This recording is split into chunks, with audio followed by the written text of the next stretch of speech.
வரஹ்மத்துல்லாஹி வபரகாத்துஹு. அன்பிற்குரிய சகோதரர்களே, கேளிக்கைகளிலே மூழ்கி கிடக்கக்கூடிய நம்முடைய சகோதரர்கள் அது குறித்த இஸ்லாத்தினுடைய நிலைப்பாட்டை அறிந்து மறுமையில வெற்றி பெற வேண்டும் என்பதற்காக இந்த நிகழ்ச்சி ஏற்பாடு செய்யப்பட்டிருக்கிறது.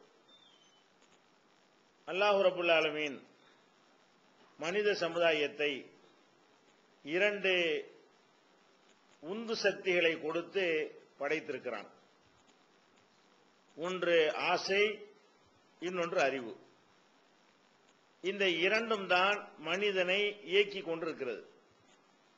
மனிதனுடைய எந்த ஒரு செயலை எடுத்துக்கொண்டாலும் அதற்கு காரணம் ஆசையாக இருக்கும், இல்லைன்னா அவனுடைய அறிவுல சிந்தித்து விளங்கின ஒரு தீர்ப்பாக இருக்கும். இந்த ரெண்டு அடிப்படையில தான் மனிதர்களுடைய எல்லா செயல்களுமே அமைந்திருக்கின்றன. அவங்களுடைய நல்ல செயல்களாக இருந்தாலும் சரி, அவங்க செய்கிற சாதனைகளாக இருந்தாலும் சரி, கண்டுபிடிப்புகளாக இருந்தாலும் சரி, பொது தொண்டுகளாக இருந்தாலும் சரி, அல்லது கேடுகட்ட செயல்களாக இருந்தாலும் சரி, எந்த காரியத்தை நீங்கள் எடுத்துக்கொண்டாலும் ஒன்னு அதுக்கு காரணம் ஆசையாக இருக்கும், இல்லைன்னா அவனுடைய அறிவாக இருக்கும். இந்த ரெண்டு அம்சம் கொடுக்கப்பட்டு தான் மனிதன் படைக்கப்பட்டு இருக்கிறான். இப்ப இந்த ரெண்டு அம்சத்தையும் அல்லாஹ் கொடுத்து, ரெண்டு எது கொடுக்கிறான்? ஆசையை மாத்திரம் அல்லாஹ் கொடுத்தான் என்று சொன்னால் அது முழுக்க முழுக்க மனுஷனை கெட்டவனாக ஆக்கிவிடும். அறிவை மாத்திரம் அல்லாஹ் கொடுத்து ஆசை இல்லாம ஆக்கினா அது ஒரு எந்திரம் மாதிரி, ஒரு கம்ப்யூட்டர் மாதிரி, எந்திர மாதிரியான ஒரு வாழ்க்கை தான் வாழ முடியுமே தவிர மனிதனுக்கு எந்த விதமான சுவாரஸ்யம், அவனுடைய இன்பம் எதுவுமே இல்லாம போய்விடும். அதனால அல்லாஹ் என்ன செய்யறான்னு கேட்டா, ஆசையையும் கொடுத்து அறிவையும் கொடுத்து ஒன்றை ஒன்று கலந்து மனிதனுக்கு பயன் தரக்கூடிய வகையில செயல்படணும். ஒன்று வரம்பு மீறும் பொழுது இன்னொன்று கட்டுப்படுத்தணும் என்கிற வகையில் அல்லாஹ் படைத்திருக்கிறான். ஆசை எடுத்துக்கொண்டோம் என்று சொன்னால் அந்த ஆசைப்படக்கூடிய விஷயங்கள் பெரும்பாலும் கெட்டவைகளாகத்தான் இருக்கும். தீய விஷயங்கள்ல தான் மனிதன் என்ன செய்யறான்? அதிகமாக ஆசைப்படுகிறான். அதே மாதிரி நல்ல விஷயங்கள்ல மனிதன் ஆசைப்பட்டால் கூட அத அளவுக்கு மேல அந்த ஆசை வரும் பொழுது அது தீமையாகவும் மாறிவிடவும் செய்கிறது. ஒன்னு கெட்டதுல ஆசைப்படுகிறான், அல்லது நல்லதுல ஆசைப்படுறேங்கிற பேர்ல அளவு கடந்து ஆசைப்பட்டு விடுகிறான். சில நேரங்கள்ல மட்டும்தான் தேவையான அளவுக்கு ஆசைப்பட்டு அந்த ஆசையின் மூலமாக மனிதன் நன்மைகளை அடைந்து கொள்கிறான். இப்ப அந்த ஆசைகளை அதனுடைய போக்கில் நம்ம விட்டோம் என்று சொன்னால் அதுதான் நம்மளை இந்த உலகத்துல சீரழித்து நாசமாக்கக்கூடியதாக இருக்கும். உலகத்துல மாத்திரம் இல்லாம நம்ம நம்பிக்கை கொண்டு இஸ்லாத்தினுடைய அடித்தளமாக அமைந்திருக்கிற மறுமை வாழ்க்கையும் கூட இந்த ஆசையை கண்ட்ரோல் பண்ணலை என்று சொன்னால் அது நம்மளை நரகப்படுகொலையில தள்ளிவிடும். இப்ப நீங்க நல்லா பாருங்க, கெட்ட செயல்களை ஒருத்தன் புகைப்பிடிக்கிறான் என்று சொன்னால் அது அவனுக்கு கெட்டது நல்லா தெரியத்தானே செய்யும், தெரியும். ஆனால் அவனுக்கு அதுல ஒரு ஆசை இருக்கிறது, அதை விட முடியல, அதனால போய் அந்த ஒரு செயலை செய்கிறான். மதுபானம் அருந்துகிறான் என்று சொன்னால் அது கெட்டதுன்னு அவனுக்கு தெரியும். உலகத்தில் உள்ள எல்லாருமே சொல்றாங்க, எத்தனை பேர் மதுபானம் குடித்த பிறகு அவன் எந்த நிலையில ஆளாகிறான் என்பதை மதுபானம் குடிக்காத நிலையிலிருந்து நம்ம பார்த்து அனலைஸ் பண்றோம். அவனை எடை போட்டு பார்க்கிறோம். இந்த மதுபானம் இந்த மாதிரி எல்லாம் ஒரு மனுஷன் ஆக்கிறது, இதெல்லாம் நமக்கு நல்லா தெரிகிறது. ஆனாலும் இந்த மாதிரியான செயல்கள்ல மனுஷன் என்ன செய்யறான்? ஈடுபடத்தான் செய்கிறான். அதே மாதிரி திருடுறான், கொள்ளையடிக்கிறான், கலப்படம் செய்கிறான். இது நமக்கோ அடுத்தவனுக்கோ எந்த வகையிலும் இது நன்மை செய்யல, இது கேடுதான் செய்கிறது. நம்ம இந்த மாதிரி ஒரு வழிமுறையை உண்டாக்கிட்டு போனோம்னு சொன்னா நம்மள்ட்ட நாளைக்கு அவன் திருடுவான். அப்ப இது மாதிரி போயிரும். நம்ம கலப்படம் பண்ணோம்னு சொன்னா நமக்கு கலப்பட பொருள் தான் நமக்கு கிடைக்கும். நம்ம கலப்படம் பண்ற மாதிரி எல்லாரும் பண்ண ஆரம்பிச்சுட்டான்னு சொன்னா நம்ம எல்லாருமே விற்பனையாளர்களா இருக்க மாட்டோம். விற்கக்கூடியவர்களும் ஒரு நேரத்தில் நுகர்வோர்களா இருக்கத்தான் செய்வோம். அப்ப நம்ம வாங்கக்கூடிய பொருள்கள் என்னவாயிரும்? அந்த மாதிரி பொருளா தான் வரும். அதனால இது கெடுதின்னு நல்லா தெரியுது. ஆனாலும் அவனுடைய ஆசை என்ன செய்யுது? அவனை தூண்டுகிறது. நீ விடாத, நிறைய லாபம் கிடைக்கும், நிறைய சம்பாதிக்கலாம், அது இழுக்க இழுக்க இறுதி வரைக்கும் இன்பமா இருக்கும். இந்த மாதிரி அவனை ஆசை வந்து உசுப்பி விடும் பொழுது அந்த செயல்களில் வந்து மனுஷன் வந்து ஈடுபட்டுறான். அதே மாதிரி வந்து அனுமதிக்கப்பட்டதை கூட வைத்துக் கொள்ளுங்களேன். ஒரு உணவு வைக்கிறார்கள் என்று சொன்னால் அந்த உணவுல ஆசைப்படுறது அனுமதிக்கப்பட்டது. அந்த உணவுல ஆசைப்படுறது எப்படி இருக்க வேண்டும்? அதிகமான நம்முடைய உடம்பு எவ்வளவு தாங்கு, எவ்வளவு சாப்பிட்டோம் என்று சொன்னால் மற்ற வேலைகளை பாதிக்காது, நம்ம உடம்பையும் பாதிக்காது. அதையெல்லாம் கணக்கு பண்ணி எடை போட்டு பார்த்து அந்த தேவையான ஆசைக்கு ஒரு லகான கடிவாளத்தை பிடித்துக் கொண்டு எப்படி குதிரையை ஓட்டுகிறோமோ அந்த மாதிரி என்ன செய்யணும் என்று கேட்டால் ஆசைக்கு லிமிட் பண்ணி அதை கட்டுப்படுத்தலை என்று சொன்னால் வைக்க வைக்க அவன் சாப்பிட்டுட்டு தான் என்னவாயிரும், அவனுடைய வயிறை தூக்கிட்டு அவனுக்கு நடக்க முடியாது. அந்த மாதிரியான ஒரு நிலைமைக்கு ஆளாகி விடுவான். அதுக்கு மேல பலவிதமான நவீன காலத்து நோய்கள் எல்லாம் அவனுக்கு வந்து விடுகிறது. அப்ப அந்த ஆசையை வந்து என்ன செய்ய வேண்டியிருக்குன்னா கண்ட்ரோல் பண்ண வேண்டியிருக்கு. ஆசை எல்லாத்திலும் ஆசைப்படத்தான் செய்யும். அல்லாஹ்வே திருமறை குர்ஆன்ல என்ன சொல்லி காட்டுகிறான்? ஸுய்யின லின்னாஸி, மனிதர்களுக்கு அழகாக ஆக்கப்பட்டிருக்கிறது. அப்படிதான் ஆக்கப்பட்டிருக்குன்னு அல்லாஹ் சொல்றான். ஹுப்பு ஷஹவாத்தி மினன் நிசாயி, பெண்கள் மீது ஆசைப்படுவதற்கு இல்லையா, அது வந்து அவங்களுக்கு நல்லது மாதிரி தெரிகிறது. அது மாதிரி ஒரு பனீன பிள்ளைகள் மீது ஆசைப்படுகிறது. ஒரு கனாத்தீரில் முகந்தரத்தி மின தஹபி உல் ஃபில்லா, தங்கம் வெள்ளி குவியல்கள் மேல ஆசைப்படுவது. இப்படி ஒரு கைலி குதிரை இப்படி வரிசையால சொல்லி காட்டுகிறான். இந்த மாதிரி பொருள்களை எல்லாம் நம்ம நிறைய திரட்டி கொள்ள வேண்டும், சேர்த்து கொள்ள வேண்டும். இதுதான் மனிதர்களுக்கு ஒரு அழகானதாக ஆக்கி வைக்கப்பட்டு அப்படிதான் படைச்சிருக்காங்க. அல்ல அந்த மாதிரி இணைஞ்சிருக்கிறது படைக்கப்பட்டிருக்கிறது நல்லா சொல்வதற்கு ஏற்ப நம்ம என்ன பண்றோம்? ஆசைக்கு வந்து முக்கியத்துவம் கொடுக்கக்கூடியவர்களாகத்தான் இருக்கிறோம். ஆனால் நம்ம என்ன அடிப்படையான விஷயத்தை விளங்கிக் கொள்ள வேண்டும் என்றால், ஆசைக்கு நம்ம கடிவாளம் போட தவறினோம் என்று சொன்னால் நம்மளை வந்து உலகத்திலையும் அது நாசமாக்கிவிடும், மறுமையில் நாசமாக்கிவிடும். ஆசைப்படக்கூடிய விஷயமா இருந்தா கூட அது ஒரு எல்லையில வைத்துக் கொள்ள வேண்டும். ஆசைப்படக்கூடாத விஷயமாக இருக்குமே ஆனால் அதை அறவே அதை விட்டு விலகிக் கொள்ள வேண்டும். இந்த மாதிரியான ஒரு தன்மையில நம்ம வாழ்வதற்காகத்தான் இந்த ஆசையை மட்டும் அல்லாஹ் தராம அறிவுங்கிற ஒரு கடிவாளத்தையும் போட்டு நமக்கு தருகிறான். ஆனா அறிவு சொல்ற கேட்கிறதா இல்ல. அறிவு என்ன செய்யும்? அது ஒரு ஆலோசனை தான் சொல்லுமே தவிர கையை பிடிச்சி தடுத்து நிறுத்துற அளவுக்கு அறிவுக்கு பவர் கிடையாது. அறிவு என்ன செய்யும்? குடிக்க போறான்னு சொன்னா அவன் அறிவு சொல்லும், இது கெட்டதுதான் சொல்லும். ஆனால் நீ பாட்டு சொல்லி கேட்ட நான் பாட்டு குடிப்பேங்கிறான். அந்த அறிவு என்ன வேலையை செய்யும் என்று சொன்னால் இது நல்லது கெட்டதுன்னு காட்ட மட்டும்தான் செய்யுமே தவிர அதுக்கு மேல அவனை பிடிச்சி நிப்பாட்டுற அளவுக்கு எல்லாம் என்ன இல்லை, அதுக்கு அறிவுக்கு பவர் கிடையாது. அந்த மாதிரியான ஒரு பொருளை அறிவை தந்தால என்ன செய்யறான்?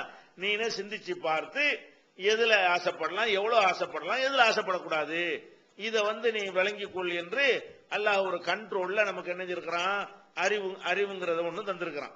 இந்த அறிவுங்கிறத வைத்துக் கொண்டு மொத்த ஆசைக்கு நம்ம தடையை போட்டு வைங்க, அப்புறம் வாழ்க்கையில எந்த விதமான ஒரு அர்த்தமே இருக்காது. ஏன் நம்ம வந்து உதாரணமா ஒருத்தர் வந்து ஒரு நகைச்சுவையா ஒரு செய்தியை சொல்றாருன்னா நம்ம சிரிக்கிறோம்.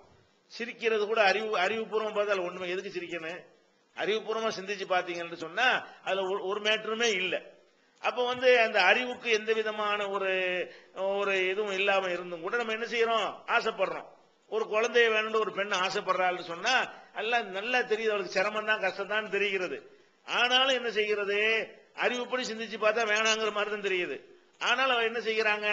இந்த அறிவை தாண்டி கொண்டு என்ன செய்யறோம்? ஆசைப்படத்தான் செய்யறோம். தேவையாவும் இருக்கிறது. நாங்க அறிவுப்படி நடப்போம்னா என்ன செய்யக்கூடாது?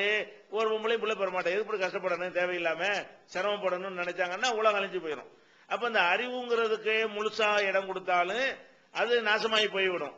அது எல்லாத்திலயுமே ஒரு அறிவுக்கு என்ன செய்யணும்? அறிவுபூர்வமான காரியத்தையும் செய்யணும். கொஞ்சம் ஒரு மனசுக்கு ஒரு சந்தோஷம் வரும் என்று சொன்னால், மனசுக்கு ஒரு நிம்மதி வரும் என்று சொன்னால், மாதிரியான சில பொழுதுபோக்குகள் மாதிரியான விஷயங்கள்லையும் நம்ம என்ன செய்யணும்? ஈடுபடத்தான் வேணும். அப்படிதான் அல்லாஹ் வந்து படைச்சிருக்கான். இல்லாட்டி என்ன அது வந்து மாதிரியான ஒரு வாழ்க்கையை அவங்களுக்கு வந்துவிடும். இதுதான் அடிப்படையான ஒரு விஷயம். இந்த அடிப்படையை சொல்வதற்கு தான் நபிமார்கள் எல்லாம் கூட அனுப்பப்பட்டாங்க. நபிமார்கள் அனுப்பப்பட்ட நோக்கமே என்ன? மனிதன் வந்து ஆசையை வந்து கண்ட்ரோல் பண்ணணும், ஆசைக்கு ஒரு எல்லை வகுத்து கொள்ளணும், அதை வந்து இஷ்டத்துக்கு விட்டுறக்கூடாது. அது வந்து என்ன அறிவுக்கு பலவீனமா இருக்கிறதுனால அது எப்ப நமக்கு அது சாத்தியப்படும் என்று சொன்னால் நமக்கு மேல ஒரு சூப்பர் பவர் இருக்காண்டா தான் நமக்கு பயம் வரும். இந்த அறிவு என்ன நம்மளை பண்ணிவிடும்? அறிவுனால ஏதாவது நமக்கு செய்ய முடியுமோ? ஒன்றும் செய்ய முடியாது. இது சரின்னு சொல்ல முடியும், இது தவறு என்று சொல்ல முடியுமே தவிர சரியானது நோக்கி இழுத்து செல்ல இயலாது. அறிவுக்கு தவறானதிலிருந்து நம்மளை பிடிச்சி இழுத்து காப்பாத்திரவும் முடியாது. அதனால அல்லாஹ் என்ன பண்றான்னு கேட்டா, இந்த மனிதர்களுக்கு இந்த ரெண்டு மட்டும் பத்தாது, இவங்க நல்ல வழிக்கு போக வேண்டும் என்று சொன்னால், கெட்ட வழிக்கு போகக்கூடாது என்று சொன்னால், இந்த உலகம் ஒரு அற்பமான உலகம், இதுக்கு பிறகு ஒரு ஒரு உலகம் இருக்கிறது, அங்க வச்சு உன்னையெல்லாம் நான் கவனிக்க வேண்டிய விதத்தில் கவனிச்சுக்கிறேன் என்று நம்மளை கண்காணித்துக் கொண்டிருக்கக்கூடிய ஒரு சூப்பர் பவர் இருக்கிறான் என்கிற ஒரு நம்பிக்கை தான் நம்மளை என்ன பண்ணு, அறிவையும் கரெக்டா கொண்டு போக வைக்கும், ஆசையையும் கரெக்டா கொண்டு போக வைக்கும். அப்ப அந்த ரெண்டுக்கும் மத்தியில கரெக்ட் பண்ணி கொண்டு போவதற்காக வேண்டி நமக்கு மேல ஒரு வலிமையான ஒரு ஆற்றல் இருந்து கண்காணிக்குது என்ற ஒரு நம்பிக்கை வேணுங்கிறதுக்கு தான் நபிமார்கள் அனுப்பப்பட்டு மறுமைங்கிற அந்த நம்பிக்கையை சொல்லி அதனுடைய அச்சத்தை ஊட்டி அதை அடிப்படையாக வைத்து விட்டோம் சொன்னா நம்மளால எதுல இருந்து ஜெயிச்சிட முடியும். இந்த அறிவை மட்டும் வைத்துக் கொண்டு ஜெயிக்க முடியாதவர்கள் ஒரு புகைப்பழக்கத்திலிருந்து எவ்வளவு கேடுகள் வந்தாலும் அதை விட மாட்டேன்னு சொல்லக்கூடியவன் இதுக்கு அல்லாஹ் உன்னை கடுமையா தண்டிப்பான்னு சொல்லி அது உள்ளத்துல உட்கார்ந்து விட்டுறான். நோம்புல விடத்தானே செய்றீங்க. அப்ப அறிவு சொல்லும் போது கேட்காத ஒரு மனிதன் என்ன பண்றான், அவனுக்கு மேல ஒரு சூப்பர் பவர் அதை கடுமையான விஷயம் எடுத்துக்கிறான் என்று சொல்லும் பொழுது அதுல இருந்து விடுபட்டு விடுகிறான். அதே மாதிரி வேற என்னென்ன தீமைகள் செய்யக்கூடியவர்களாக இருந்தாலும் சரி, அந்த தீய காரியத்தில் நம்ம விடுபட வேண்டும் என்று சொன்னால் அவங்க என்ன ஒரு மூணாவதாக ஒரு விஷயம் தேவைப்படுகிறது, நம்மளுக்கு மேல ஒரு கண்காணிப்பாளன் இருக்கிறான். இந்த மூணு தான் மனித வாழ்க்கையை ஒழுங்கா செவ்வனை கொண்டு போறதா இருந்தால், ஒன்னு ஆசை, இன்னொன்னு அறிவு, அந்த ரெண்டுக்கு மத்தியில் உள்ள போராட்டத்தை கண்ட்ரோல் பண்ணுவதற்காக வேண்டி நமக்கு மேல ஒரு சூப்பர் பவர் இருக்கிறான் என்கிற ஒரு நம்பிக்கை. இதன் அடிப்படையில் தான் இஸ்லாம் எல்லா நபிமார்களும் எந்த அடிப்படையில் அனுப்பப்பட்டார்களோ அதன் அடிப்படையில் தான் மனிதர்கள் ஒரு ஆசைக்கு மாத்திரம் அதிகமான முக்கியத்துவம் கொடுத்து அதுல வீழ்ந்து விட்டார்கள் என்று சொன்னா அவங்களுடைய இந்த உலக வாழ்க்கை வீணாகி போயிரும், மறு உலகம் வீணாகி போயிரும், அவங்களுடைய முன்னேற்றம் தடைப்பட்டு போயிரும். அவங்களுடைய அல்லாஹ் கொடுத்த அந்த உடம்பு இருக்குத கிஃப்ட், அதான் பெரிய கிஃப்ட். மனிதனுக்கு கொடுத்திருக்கிற கிஃப்ட்ல அந்த உடல் அமைப்பு தான் நமக்கு பெரிய கிஃப்ட். அதுவே ஒரு நமக்கு ஒரு கேடாக மாறிவிடும் என்கிறதை எல்லாம் நபிமார்கள் வழியாக அல்லாஹ் என்ன செய்யறான் சொல்லி தந்து எல்லாத்துக்கும் ஒரு லிமிட், இதை செய்யாத அதை செய்யாது. நமக்கு பார்த்தா என்ன செய்யும், என்ன இஷ்டத்துக்கு ஆசைப்படுற விடாம போட்டு தடுக்கிறாங்கிற மாதிரி தெரியும். ஆனா அதெல்லாம் சிந்திச்சு பாத்தீங்கன்னா அதுல எல்லாத்திலையுமே நமக்கு நன்மை தரக்கூடியதா இருப்பதை நீங்கள் பார்க்கலாம். அதனாலதான் நீங்க இன்னைக்கு உள்ள காலத்தை எடுத்துக்கொண்டுமே ஆனால் நம்ம மத்த ஆசையெல்லாம் விட்டுருங்க. மதுபானம் அருந்தக்கூடிய ஆசை, புகைப்பிடிக்கக்கூடிய ஒரு ஆசை, இந்த மாதிரியான ஆசைகள் எல்லாம் விட்டுட்டு இப்ப நம்ம எந்த ஆசை எடுத்திருக்கோம் என்று சொன்னால் கேளிக்கையில நம்ம நாட்டம் கொள்வது.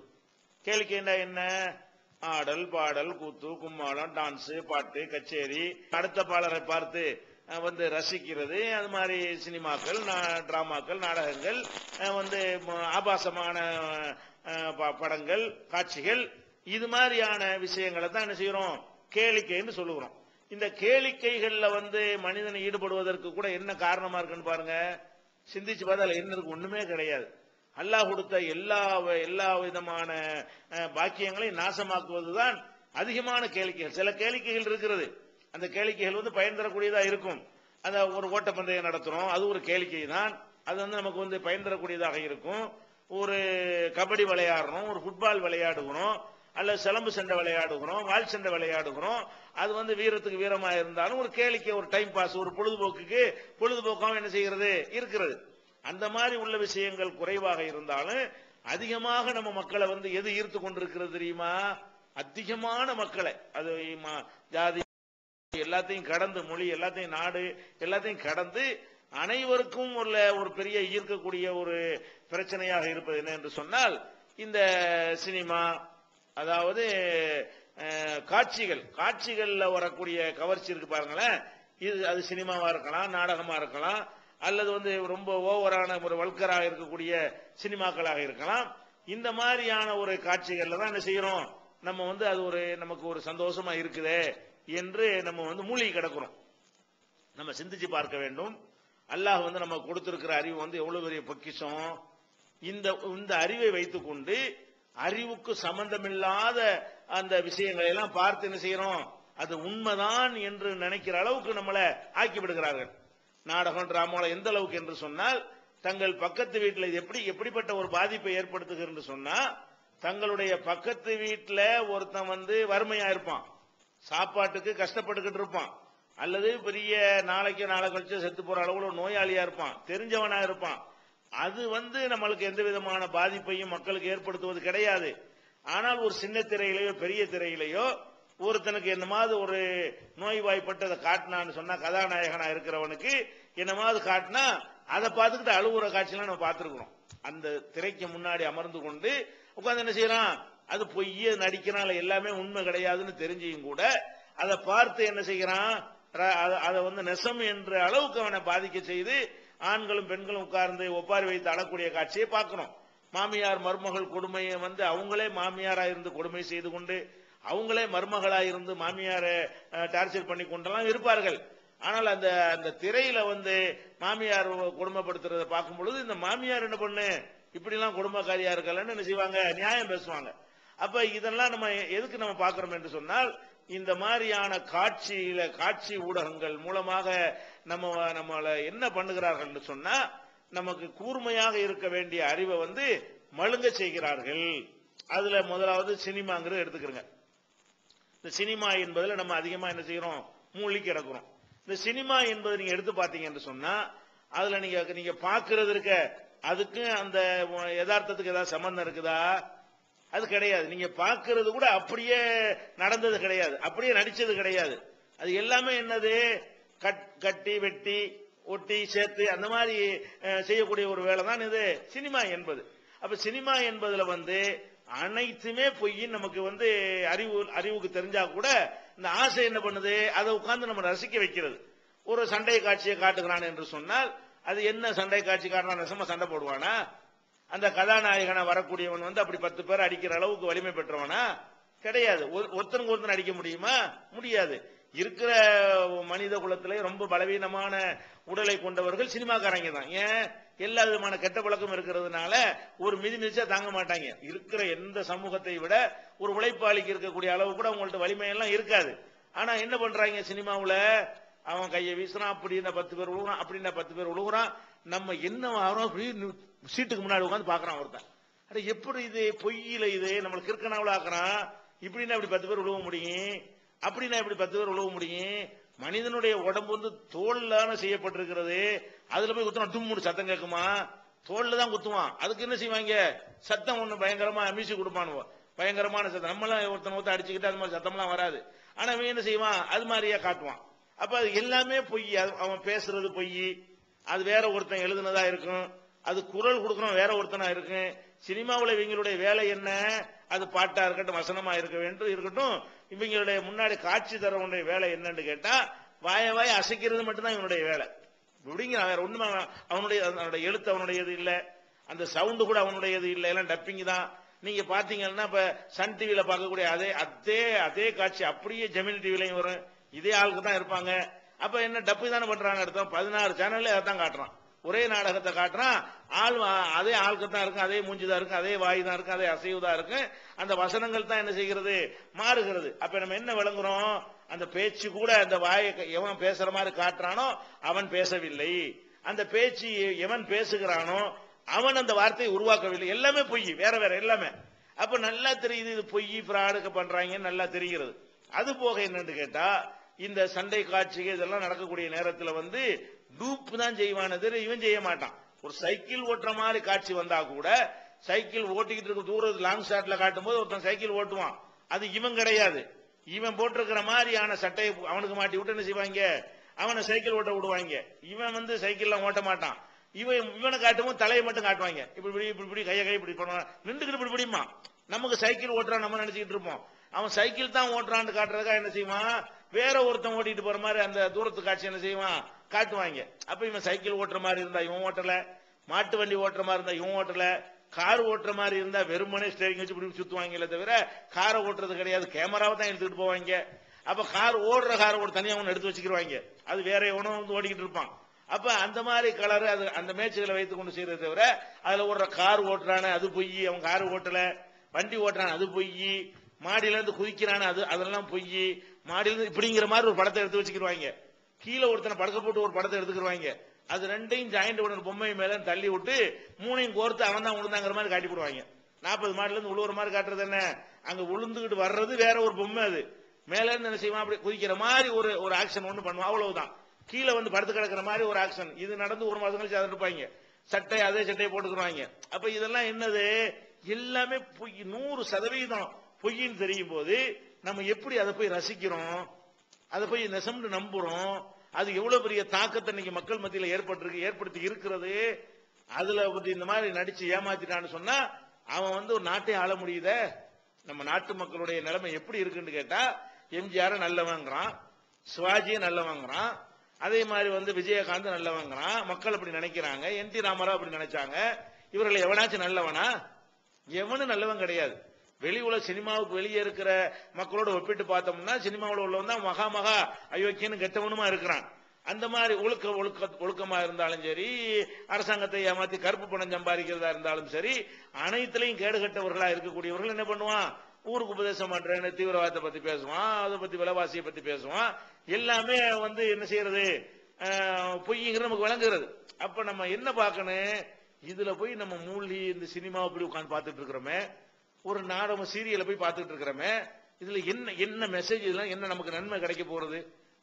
ஒண்ணுமே கிடையாது. இதனால எந்த ஒரு நன்மையாவது, உடலுக்கு ஏதாவது நன்மையா இல்ல, என்ன கேடுலாம் வரும், முதல்ல மூளைக்கு கேடு. இந்த சீரியல்கள் சினிமாக்கள் இந்த மாதிரியான காட்சிகளை பார்க்கும் பொழுது எதையுமே ஷார்ப்பா எடை போட்டு பார்ப்போமே, இது சரி இது தவறுண்டு அந்த கூர்மையை மழுங்க செய்யும். ஒரே நாள்ல மழுங்கிறாது.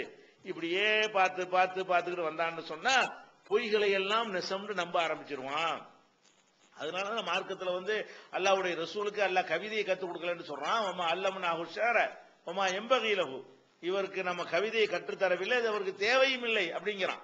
அந்த கவிதைண்டா என்ன அர்த்தம், இல்லாத இப்படி இருக்கிற மாதிரி காட்டுறது. ஒரு ஜான் உள்ள பொருளை என்ன செய்யறது, குடிகாரனுக்கு என்ன செய்யும், ஒரு சங்குகளுக்கு கிடைச்சுன்னு சொன்னா அது ஒரு பனைமரம் மாதிரி கண்ணுக்கு தெரியும். இந்த கவிஞனுக்கு அப்படி தெரியும். குடிகாரனுக்கு தெரியற மாதிரி என்ன செய்யும், கவிஞர்களா இருக்கிறவனுக்கு என்ன செய்யும், எல்லாமே பெருசு பெருசா தான் பார்ப்பானுவோம். அந்த மாதிரியான ஒரு தன்மைகள்லாம் வந்துடக்கூடாது என்பதற்கு தான் சும்மா அப்படி லேசா பார்த்து ரசிட்டு போயிடலாமே தவிர அதுலயே முழு ஈடுபடுறது வந்துடக்கூடாது என்பதற்கு தான் அதை கூட ரசூல் ஸல்லல்லாஹு அலைஹி வஸல்லம் அவர்களுக்கு எல்லாம் தடுத்திருக்கிறான். அப்ப நம்ம ஃபர்ஸ்ட் பார்க்க வேண்டிய மேட்டர் என்னன்னு கேட்டா, இதுல உள்ள காட்சிகளை பார்த்து பார்த்து பார்த்து மனித நேயம் அத்து போய்விடும். பொய்களை நெசம் நம்ப வேண்டி இருக்கும். யதார்த்தமா என் வீட்டிலேயே வறுமையா இருக்கிற நான் கவனிக்காம சினிமாவில் காட்டக்கூடிய வறுமையில உள்ளவனுக்காக வேண்டி நான் வந்து அழுதேன் என்று சொன்னால் நான் என்னிடத்துல எந்த விதமான இறக்கமும் இருக்காது. மனித குலத்தை பத்தி நான் சிந்திக்க மாட்டேன். என் உலகம் அல்லாத வேற உலகத்தில் நடக்கிறது பத்தி தான் எனக்கு கவலையே தவிர நிஜ உலகத்தை பற்றி எனக்கு கவலை இல்லை என்கிற மாதிரியான ஒரு மனநிலைக்கு என்ன செய்யறான் மனிதன். அது ஒண்ணுலே கிறுக்கு பிடிச்ச அலைவானே தவிர இவங்களால சமூகத்துக்கு எந்த விதமான பயனும் இருக்காது. முதலாவது அல்லாஹ் கொடுத்திருக்கிற அறிவுங்கிற அந்த கிஃப்டை வந்து அழிச்சு நாசமாக்கி கொள்கிறான். ரெண்டாவது என்ன, நீங்க வந்து கண்ணுங்கிற ஒரு பெரிய பாக்கியம். இந்த கண்ணுல வந்து அதுக்கு ஒரு கணக்கு இருக்கிறது. கண்ணால பாக்குறதுன்னு இருக்கிறது. வெளிச்சத்தை நேரடியா இப்படி பாக்குற மாதிரி எது இருந்தாலும் சரி அது வந்து மனிதர்களுக்கு கேடு செய்யக்கூடியதா இருக்கும். வெளிச்சம் வந்து ஒரு பொருள்களை பாக்குறதுக்கு தான். அந்த வெளிச்சம் ஒரு பொருள்ல என் கையில அந்த வெளிச்சம் பட்டுச்சுன்னு சொன்னா என் கையை நீங்க பார்க்கணும். பாக்குறது வெளிச்சம் வேண்டி இருக்கிறது. வெளிச்சத்தையே ஒத்து பார்த்தா என்னவாகும், ஒரு பார்க்கலாம், ஒரு ஒன்ஸ் பார்த்துட்டு கண்ணை மூடிக்கொள்ளலாம். ஆனால் இந்த டிவியாக இருந்தாலும் சரி, சினிமா திரைகளாக இருந்தாலும் சரி, சிடிகளாக இருந்தாலும் சரி, அதுலேயே உட்கார்ந்து இப்படி பார்த்து கொண்டிருந்தோம் என்று சொன்னால் அதுலயும் வந்து போதை அளவுக்கு ஆயிடுறான். எந்த மாதிரி ஆயிடுறான், நான் இந்த படத்தை 40 தடவை பார்த்தேங்கிறான். ஒரு டிவிக்கு முன்னாடி பேட்டி கொடுக்குறான், 40 தடவை பார்த்தேங்கிற அளவுக்கு கிறுக்கு பிடிச்சி அலைகிறான்னு வைங்க. இந்த மாதிரி கிறுக்கணுங்களா இருந்தாங்க என்று சொன்னா, ராத்திரி பூரா உட்கார்ந்துக்கிட்டு சினிமாவிலேயே கண்ணை வச்சுட்டு உட்கார்ந்து இருந்தாங்க என்று சொன்னால் அது எண்ணத்தை ஏற்படுத்தும் மனிதனுக்கு. அவனுடைய கண்ணில் உள்ள அந்த ஜோதியை ஒளியை என்ன செய்யும், படிப்படியாக அது குறைத்து விடும். பார்வை கோளாற வந்து அது ஏற்படுத்தும். கண்ணுல வந்து பலவிதமான எல்லா டாக்டர்களுமே சொல்றாங்க, தொடர்ச்சியா என்ன செய்யாதீங்க, வெளிச்சத்தை பார்க்காதீங்க. அறவே பார்க்காமல் இருப்பது சிறந்ததா இருந்தாலும் ஏதோ ஒரு செய்தி, ஒரு மார்க்க விஷயம் அது மாதிரி ஒரு பார்த்துக் கொள்றோம் என்று சொன்னால் அது கூட ஒரு எல்லையில தான் இருக்கணும். நீங்க வாட்டுக்கு பயான் பார்க்கறேன், டெய்லி 12 மணி நேரம் உட்காந்து பயான் பார்த்தீங்கன்னா அதுக்கு எந்த ரிசல்ட் ஏற்படத்தான் செய்யும். அது மூளையிலேயே ஒழுங்கா ஏறவும் செய்யாது. கண்ணை பாதிக்குமா பாதிக்காதா? கண்ணுங்கிறது என்ன இரும்புலையா செஞ்சு வச்சிருக்கு, வைரத்திலேயே செஞ்சு வச்சிருக்கு கண்ணு. இப்படி குத்துனா கலங்கி ஒண்ணும் இல்லாம போயிடும். அந்த மாதிரியான ஒரு மெட்டீரியலா தான் நம்ம கண் அமைந்திருக்கிறது. அதுல போய்கிட்டு அதை தாங்க முடியாத அளவுக்கு நீங்க ஒரு கேமராவை கூட ஆன் பண்ணி 1 மணி நேரம் வச்சா சூடாகி போயிடுது, ஆஃப் பண்ண வேண்டி இருக்கிறது. அப்ப இது ஒரு கேமரா தானே, கண்ணுங்கிறது ஒரு கேமரா தானே. அந்த கண்ணை வந்து அப்படியே லைட்டை நோக்கியே நம்ம பார்த்து கொண்டிருந்தோம் என்று சொன்னால் நமக்கு என்னவாக அது கண்ணை பாதிக்கிறது. நிறைய பேர் கண் கோளாறு ஏற்படுவதற்கு காரணம் இந்த மாதிரியான டிவி சினிமா இந்த காட்சிகள் வந்து அதுல அளவுக்கு மேல அவர்கள் ரொம்ப ஓவரா அதிலேயே மூழ்கி கிடக்கக்கூடிய நேரத்தில் நம்முடைய கண்ணை பாதிக்கிறது அப்படிங்கிற ஒன்றையும் சொல்லுகிறார்கள். அல்லாஹ் வந்து பகலை வந்து வெளிச்சமாக்கி இருக்கிறான், இரவை வந்து இருட்டா தான் ஆக்கி வச்சிருக்கிறான், இரவை வந்து ஆடையாக ஆக்கி இருக்கிறோம் அப்படிங்கிறான். இரவு என்பது வந்து கண்ணுக்கு முழுசா ஓய்வு கொடுக்கக்கூடிய அதாவது வெளிச்சமற்ற ஒரு சின்ன விடிலைட் அந்த மாதிரி தேவைக்கு போடுறது அது ஒரு விஷயம். கண்ணை நோக்கி பாய்ந்து கொள்ளக்கூடிய வெளிச்சம் இல்லாம இருக்கிறது தான் இயற்கையாக இறைவன் படைத்திருக்கிறான். அப்ப நம்ம இரவு நேரங்களில் வந்து யாரெல்லாம் அந்த கம்ப்யூட்டர்ல உட்கார்ந்து கொண்டே ரொம்ப இருக்கிறார்களோ, டிவிக்கு முன்னாடி உட்கார்ந்து கொண்டிருக்கிறார்களோ, அவங்க மூளையில வந்து ஒரு ப்ரோக்ராம் என்ன செய்யணும், இறைவன் படைச்சு வைச்ச ப்ரோக்ராம் வந்து மாறிக்கொள்ளும். எப்படி மாறினேன், அவன் பகல்னு நினைப்ப உண்டாக்கிறேன். வெளிச்சம் பகல்லான பார்த்து பார்த்து பழகுறான். வெளிச்சத்தை அதிகமான வெளிச்சத்தை பகல்ல பார்த்து பார்த்து பழகுன உடம்பு அதை ராத்திரிலையும் 12 மணி வரைக்கும் அது வந்து அப்படி நினைத்து கொண்டிருந்தானே ஆனால், அந்த டிவியையும் வெளிச்சத்தையும் சினிமாவையும் கம்ப்யூட்டர் அப்படி அதுலேயே மூழ்கி கிடந்தானே ஆனால் அவனை என்ன ஏற்படுத்துகிறது, நம்ம இன்னும் இருட்டு எல்லாம் இன்னும் பகலா தான் இருக்குது அப்படின்னு அவனுக்கே தெரியாதான். அவனுக்கே தெரியாம அவனுடைய ப்ரோக்ராம்ல என்ன ஆகி போயிடும், அப்படி பதிஞ்சு போய்விடும். நீங்க வேணா ஒன்று பாருங்க, ஒரு 4 நாளைக்கு மெனக்கட்டு ஒரு ஏற்பாடு பண்ணி என்ன செய்யுங்க, 3 மணிக்கு எந்திரிங்க. 3 மணிக்கு 4 நாளைக்கு எந்திரிச்சு பாருங்க. 5வது நாள் நீங்களா எந்திரிப்பீங்களா இல்லையா? 4 நாளைக்கு மட்டும் மெனக்கட்டு ஏதாவது ஏற்பாடு பண்ணி 3 மணிக்கு எழுந்து பழகிட்டீங்கன்னு சொன்னா 5வது நாள் 6வது நாள் நீங்க 3 மணிக்கே தான் எந்திரிப்பீங்க. அப்ப எதனால அப்படி ப்ரோக்ராம் மாறிக்கணும். எப்படி ரொட்டீனாக இருக்கிறதோ அதுக்கு தகுந்தவாறு என்ன செஞ்சிடறேன், நம்முடைய ப்ரோக்ராம்களும் மாத்தி எழுதப்பட்டுறேன். மூளை வந்து என்ன செய்யறேன்னா அதை கன்ஃபியூஸ் ஆயிடுது. நம்முடைய மூளை என்ன செய்யறது, கன்ஃபியூஸ் ஆயிடுது. அதனால இந்த மாதிரி இரவுல அப்படி டிவியை பார்த்துக்கிட்டு படுக்கைக்கு போனான்னு வைங்க, படுக்க போறது 12 மணி, இவனுக்கு தூக்கம் வர 2 மணி ஆயிருங்க. அதுக்கப்புறம் அந்த யதார்த்தமான நிலையை புரிந்து கொண்டு ராத்திரிலாம் நம்ம இருக்கிறோம் அப்படின்ற அந்த ப்ரோக்ராம் மாறி அது ரீஸ்டார்ட் ஆகி ரீஃப்ரெஷ் ஆகுறதுக்கு என்னவாக அது ஒரு 2 மணி நேரம் ஆன பிறகுதான் மறுபடியும் தூக்கமே வரும். அதனால இரவு நேரத்தில் நீங்க வந்து தூங்குவதற்கு 2 மணி நேரத்துக்கு முன்னாடி அணைத்து விடுங்கள், தூங்குவதற்கு 2 மணி நேரத்துக்கு முன்னாடி கம்ப்யூட்டரை நீங்க பார்க்காதீங்க என்கிற மாதிரி எல்லாம் சொல்றாங்க. அப்ப அந்த மாதிரியான ஒரு பாதிப்பை இந்த கண்களுக்கு என்ன செய்கிறது, இந்த கேளிக்கைகள்ங்கிற இந்த ஊடக காட்சி வழியாக நம்ம விரும்பக்கூடிய கேளிக்கைகளாக இருந்தால் இந்த மாதிரியான ஒரு பாதிப்பை என்ன செய்கிறது, ஏற்படுத்து கண்ணுக்கு ஏற்படுத்துகிறது. அது போக நம்முடைய காது இருக்குதுன்னு சொன்னால் அது கேட்டுக்கிட்டே இருக்கிற மாதிரி அல்லாஹ் படைக்கவே இல்லை. தேவைக்கு கேட்கணும், மற்ற நேரத்தில் என்ன செய்யணும், அது கேட்காம அது வந்து ஒரு சும்மா விட்டுறணும். அதுலயே அந்த காதுக்கு ஒரே வேலையை கொடுத்து கொண்டிருப்பது என்ன செய்யும், காதுடைய அந்த ட்ரம்ஸ் ரொம்ப சவு மெல்லிய ஒரு சவு தான் ட்ரம் ஒன்று வச்சுக்கிறது. நம்ம முரசு அடிக்கிற ட்ரம் மாதிரிலாம் அல்ல ட்ரம் வச்சிருக்கல, மெல்லிய ஒரு சவ்வு குச்சி வச்சு குத்துனா ஓட்டையா போயிடும். அந்த மாதிரியான ஒரு சவ்வுல தான் போய் அடிச்சு என்ன செய்கிறது, நமக்கு சவுண்டு கிடைக்கிறது. அந்த சவ்வை வந்து அதிகமான டெசிபல்ல வந்து இந்த மாதிரி டிவி இதெல்லாம் திருப்பி திருப்பி பாட்டு வசனம் அது இதுன்னு கேட்டுக்கொண்டிருக்கும் பொழுது இது மட்டும் காதல வேற மாட்டிட்டு கேட்கறான். அது அங்கேருந்து வர்றத நமக்கு பாதிக்குதுங்கிறோம். காதல வேற மாத்திக்கிட்டு அது மாதிரி கேட்டுக்கொண்டே இருந்தார்களே ஆனால் அவங்களுடைய காதுகளையும் அது என்ன செய்கிறது, பாதிக்கிற கண்ணை பாதிக்கிறது, காதை பாதிக்கிறது. ஒரு ஒரு சைஸா உட்கார்ந்துகிட்டே இருப்பானே, ஏதாவது ஒன்று செய்யணும்ல, படுத்துக்கொண்டு உட்கார்ந்துகிட்டே எவ்வளவு நேரத்துக்கு இருக்கிறது, அதுலயே மூழ்கி கிடந்து 3 மணி நேரம் உட்கார்ந்து இருந்தான்னு சொன்னா முதுகு வலி கால் வலி பலவிதமான பிரச்சனைகள் நவீன காலத்தில் வரக்கூடிய அம்புட்டு நோய்களுக்குமே இந்த சாதனங்கள் காரணமா இருக்கிறது. அப்ப நம்ம என்ன பண்றோம், இதுலயே நம்ம மூழ்கி கிடக்கக்கூடிய நேரத்துல நம்முடைய இப்ப விளங்காது இந்த கண் வந்து நல்லா பார்வையா இருக்கும். ஏன் அல்லாஹ் வந்து இளமையில ரத்த ஓட்டத்தை பயங்கரமா வச்சிருக்கிறான். அல்லாஹ் இப்படியே பார்த்துக்கிட்டு வரும்போது அது 40ல வேலையை காட்டும், 50ல வேலையை காட்டும். அப்ப நினைச்சு பார்த்து ரிவர்ஸ்ல வர இயலுமா? 50ல 25 வயசு மாதிரி இருக்கணும். அதுக்கு நம்ம திட்டம் போடணும். 50 வயசு ஆனாலும் செய்யக்கூடாது, நமக்கு எந்த கண்ணுக்கு பாதிப்பு வரக்கூடாது, காதுக்கு பாதிப்பு வரக்கூடாது, பாடிக்கு உடம்புக்கு பாதிப்பு வரக்கூடாதுங்கிற அளவுல இருக்கணும். அப்ப இந்த மாதிரியான இந்த கேளிக்கைகள் எல்லாமே நம்மளை வந்து கெடுக்கக்கூடிய வகையில் இருக்குதா இல்லையா? கண்ணை கெடுத்து காதை கெடுத்து, அதை விட அதுல பார்க்கக்கூடிய காட்சிகள், அந்த காட்சிகள் வந்து என்னவாகும்னு கேட்டா சில ஒவ்வொரு காட்சியும் ஒரு விதமான உணர்வை தூண்டக்கூடியதாக இருக்கும். அது உதாரணமாக ஒரு காம காட்சியை காட்டுறான்னு வைங்க, அது ஒரு விதமான ஒரு ஃபீலிங்கை வந்து உண்டாகக்கூடியதா இருக்கும். ஒரு வன்முறை வயலன்ஸ் காட்டுறான்னு வைங்க, அப்ப என்ன செய்யும், ரத்தம் அடிக்க நம்மளும் அடிக்கணும், நம்ம அப்படி அவங்க அடிக்கிற மாதிரி காட்சியை காட்டணும், அடிப்பான், அப்படி கையெல்லாம் முறுக்கும். அப்ப அந்த அங்க பார்க்கக்கூடிய அந்த காட்சிகள் வந்து உணர்வுகளை வேற என்ன செய்யுங்க. அது வந்து என்னென்ன மாதிரிய காட்சியை பார்க்கிறோமோ அந்த மாதிரியான காட்சிகள் வந்து நம்முடைய உடம்புல என்ன செய்யும், நம்மள அது ஒரு ஆளாக ஒன்றி போக வைத்து விடும். அதுல ஒரு ஆள் மாதிரி ஒரு ஒரு அசிங்கமான காட்சியை பார்க்கும் பொழுது, ஒரு பொம்பளை ஒருத்தன் கட்டி பிடிக்கிற மாதிரி காட்சி பொழுது இவன் வந்து அந்த இடத்துல அவன் இருக்கிற மாதிரி நினைச்சுக்கிறான், நம்ம தான் அங்க நிக்கிறோங்கிற மாதிரி. அவனுக்கு தெரியாமலே அப்படியான ஒரு நிலையில கொண்டு இந்த காட்சிகள் அவனை வந்து தள்ளிரும். தள்ளும்போது என்னவாகும், அதுல நரம்புகள்லாம் வந்து பிரச்சனை ஆகி போய், அப்ப அதனால என்னென்ன கேடுகள்லாம் ஏற்படுகிறது. இந்த வயலன்ஸ் காட்சிகளை பார்த்து பார்த்து வந்தார்கள் என்று சொன்னா அவர்கள் வந்து ஒரு வன்முறையான ரவுடிகளாக உருவாகி விடுவார்கள். இப்படி அழுதுகிட்டு இருக்கிற ஒப்பாரி காட்சியை பார்த்து கொண்டு வந்தார்களே ஆனால் அவங்க கோழைகளாக மாறி விடுவார்கள். இப்படி ஒவ்வொரு காட்சிகளையும் அதிலேயே மூழ்கி கிடப்பார்களே ஆனால் நம்ம உலகத்துல எல்லாத்தையும் கலந்தானே பார்த்துக்கிட்டு இருக்கிறோம். ஒரு வீட்டில் இருக்கிறோம்னு கேட்டா கொஞ்ச நேரம் சண்டை போடுவோம், கொஞ்ச நேரம் பேசுவோம், கொஞ்சம் சிரிப்போம், எல்லாம் கலந்து இருக்கும். அதே அதுவும் மற்ற நேரத்தில் ஒண்ணுமே இல்ல, இயல்பான வாழ்க்கையா இருந்துகிட்டு இருப்போம். அப்ப அந்த மாதிரியான ஒரு வாழ்க்கையா இருந்தா தான் நம்மளை பாதிக்காது. இந்த சினிமாக்கள், டிராமாக்கள், காட்சிகள் இதெல்லாம் என்ன செய்யும், உணர்ச்சி அதிகமாக தூண்டும் அளவுக்கு சில காட்சிகள் ஓவராவெல்லாம் இருக்கும். அது மாதிரி இருக்கும் பொழுது என்னவாகுதுன்னா பெரிய பாரதூரமான பாதிப்புகளை ஏற்படுத்துகிறது. குறிப்பாக இன்னைக்கு இப்ப கண்டுபிடிச்சிருக்கிறோம், ஒரு 4 வாரத்துக்கு முன்னாடி கூட 4 வாரம் 5 வாரம் இருக்குன்னு நினைக்கிறேன். அப்ப வந்து குமுதம்ங்கிற அந்த வார இதழ்ல ஒரு ஆர்டிகல் ஒண்ணு போட்டிருந்தான்.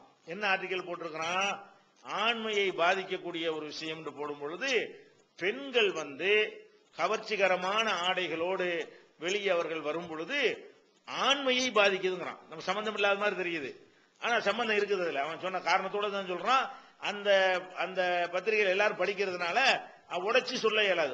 ஒரு அளவுக்கு அவன் சொல்றான். எப்படி சொல்றான், அதுல வந்து இந்த பெண்கள் எந்த நாடுகள்ல எல்லாம் அந்த வந்து ரொம்ப ஒரு ஃப்ரீயா தொடக்கி மேல ட்ரெஸ் போட்டுக்கிட்டு ஒரு மாதிரியான ஒரு அவங்க எடுப்பா மார்பகம்லாம் தெரிகிற மாதிரி இப்பெல்லாம் நடக்கிறார்களோ அந்த மாதிரியான நாடுகள்ல வந்து ஆண்களுக்கு ஆண்மை பாதிக்கிறது என்று கண்டுபிடிச்சாங்க. அதே நேரத்தில் இந்த அரபுகளை எடுத்துக்கணும், 4 கொண்டாடி கட்டி அவனுக்கு ஒன்றும் பாதிக்க மாட்டேங்கிறது. அந்த மாதிரியாக அரபுகள்னா எந்த நாடுகள்ல வந்து இந்த மாதிரியான உடை கண்ட்ரோல் இருக்கிறதோ அந்த மாதிரி பகுதியில் உள்ள நாடுகள்ல வந்து அது பெரிய அளவுல பாதிக்கிறது இல்லை. ஆனால் இந்த மாதிரியான காட்சிகள் வந்து பாதிக்குது என்று அவன் பெரிய ஆராய்ச்சி எல்லாம் பண்ணி அந்த ரிப்போர்ட் இணைஞ்சிருந்தான். அதுல எழுதியிருந்தான் அது எதனால பாதிக்க தெரியுமா. அதுலயும் ஒரு விஷயம் இருக்கிறது. அதாவது இப்ப இந்த பெண்களை வந்து ஒரு அசிங்கமான தோற்றத்தில் போய் பார்த்து ரசிக்கும் பொழுதும் ஆபாசமான புளு பிலிம் இந்த மாதிரியான அந்த படங்களை பார்க்க அந்த மாதிரி அதுல வந்து நம்ம ஈடுபடும் பொழுதும் என்ன ஆகுதுன்னு கேட்டா ஒரு ஆணுக்கு வந்து ஒரு கிளர்ச்சி ஏற்படுகிறது. கிளர்ச்சி ஏற்படக்கூடிய நேரத்தில் எப்படி அல்லாஹ் வந்து மனிதனை படைத்திருக்கிறான்னு கேட்டா அந்த கிளர்ச்சி ஏற்பட்ட உடனே லேசாக மனிதனுக்கு என்ன செய்யும், ஒரு ஆணாக இருந்தால் லேசாக ஒரு கசிவு ஏற்படும். அந்த கசிவு ஏற்பட்ட பிறகு அடுத்த தடவை உடனடியாக அவன் வந்து ஒரு இல்லறத்தில் ஈடுபட்டுறணும். ஈடுபடல் என்று சொன்னா அதோட விட்டாண்டு வைங்க, மறுபடியும் ஒருக்கா பார்க்கும்போது மறுபடியும் அந்த ஆரம்பத்தில் வரக்கூடிய அந்த கசிவு லேசான மதி என்று சொல்லுவாங்க அரபில், அந்த மாதிரியான ஒரு இச்சை நீர், அந்த இச்சை நீர் 2வது தடவை வெளிப்படுதுன்னு வைங்க. ஒரு தடவை இச்சை நீர் வந்துருச்சுன்னு சொன்னா அதுக்கப்புறம் விந்து வந்துடும் 2வது தடவை. அதை ஒட்டி நினைஞ்சிருன்னு அதை ஒட்டி அதுக்கு அடுத்து விந்து வந்து விட்டது என்று சொன்னால் அவனுக்கு வந்து இந்த ஆண்மையை பாதிக்காது. அவனுக்கு விந்து வராம என்ன செய்யுதுன்னா இச்சை நீர் வெளிப்படுது, ஒரு மாதிரியா பார்க்கறான், மறுபடியும் இச்சை நீர் தான் வருது, மறுபடியும் ஒண்ணு பார்க்கறான். அப்படி வரக்கூடிய நேரத்தில் ஆண்மை வேலை செய்யாது. அவனுடைய ஆண்மை வந்து அத ஒரு பெண்ணை நேரடியாக மனைவியை சந்திக்கக்கூடிய நேரத்தில் அவனுக்கு கிளர்ச்சி ஏற்படவே செய்யாது. இது வந்து நிஜமான பெண்களை பார்த்து இப்படி ஆசைப்பட்டாலும் சரிதான், வந்து புளு பிலிம் இந்த மாதிரி படம் பார்த்துட்டு இருக்கான் பாருங்களேன், அவர்கள் அவங்களே நினைச்சிருவாங்க நமக்கு ஆண்மை எல்லாம் போயிடுச்சு. ஏன் அப்படி நினைக்கிறாங்க, அந்த இச்சை நீர் வருவது வந்து எதுக்காக வருது, நீ வந்து உடல் உறவுக்கு ரெடி ஆகிட்டேன்னு காட்டுறதுக்கு வருது. அப்ப முறைப்படி அந்த உடல் உறவை அனுபவிச்சுட்டான்னு சொன்னா அதுக்கப்புறம் வந்து என்ன செய்யும், மறுபடியும் ஒரு ஆசைப்பட்டா மறுபடியும் அந்த இச்சை நீர் வந்து மறுபடியும் அதுக்கப்புறம் அந்த விந்து வர, அப்படிதான் எல்லாம் வந்து படைத்து வைத்திருக்கிறான். இவங்க என்ன பண்றான், நிறைய பேரு இந்த புளு பிலிம் பார்த்துட்டே இருப்பான். அவன் அதுலதான் அவனுக்கு சுகம் கிடைக்குமே தவிர அவனுடைய மனைவிட்ட கிடைக்காது. அதுல இருந்து அந்த சனியனை பார்க்காம இருந்துட்டுதான் வைங்க, அவனுடைய மனைவியோட சந்திக்கக்கூடிய நேரத்தில் வந்து அவன் வந்து முழுமையான ஒரு ஆண்மை உள்ளவனாக என்ன செய்வான், தன்னை காப்பாற்றி. இதெல்லாம் இந்த அறிவியல்ல வந்து நிரூபித்திருக்கிறார்கள். இதனாலதான் என்ன செய்கிறது, இந்த மாதிரி வந்து காட்சிகளை பார்த்து பார்த்து நமக்கு ஆண்மையே போயிடுச்சு, அவனுக்கே தெரியும் நமக்கு வந்து அந்த இன்ட்ரெஸ்ட் இல்ல. அப்ப அந்த அந்த செயல்களை கொஞ்ச நாளைக்கு சுத்தமா விட்டு விட்டான என்று சொன்னால் அதுக்கு பிறகு என்னவாக அந்த பேலன்ஸ் பண்ணி உடம்பு சீராகி கூட்டுற காட்சியெல்லாம் பார்க்கிறோம். அப்ப இது வந்து ஒரு ஆண்மையவே கெடுத்து நாசமாக்குது. எது பெண்களை வந்து ஒரு மாதிரியான பெண்களை தேடி போய் பார்க்குவதும் அந்த காட்சிகளை சினிமாக்கள்ல மூழ்கி போய் பார்ப்பதும் வந்து நம்ம ஒரு ஆணாக நம்ம இருக்கணுமா இல்லையா, அந்த ஒரு தன்மையை அது என்ன செய்கிறது, பாதித்து விடுகிறது. இப்ப நிரூபிச்சு சொல்லுகிறான். இப்ப என்ன செய்யறான், ப்ரூவ் பண்ணி இந்த மாதிரி நடக்கக்கூடியவர்களுக்கு வந்து ஆண்மை பாதிக்கப்பட்டு விடும் அப்படிங்கிறத வந்து நிரூபிச்சு சொல்லி இருக்கிறான். அதனால நம்ம என்ன என்ன நினைக்கணும், இந்த காட்சியை நம்ம பார்க்கிறோமே, இந்த காட்சியில் அவன் பாடக்கூடிய டான்ஸும் அந்த ரெட்ட வசனங்களும் ஒரு அசிங்கமான அந்த இதுகளும் என்ன செய்யும், நம்முடைய உள்ளத்துல நுழைந்து அதுல நம்மளை அதுல கொண்டு இன்வால்வ் ஆக்கி என்ன செய்யும், நம்மளை அறியாமலேயே அந்த மாதிரியான ஒரு இது வரக்கூடிய நேரத்தில் அந்த இச்சை நீர் வந்து வந்துகிட்டே இருக்கக்கூடாது. ஒரு இச்சை நீர் வந்தா விந்து வந்துடணும்.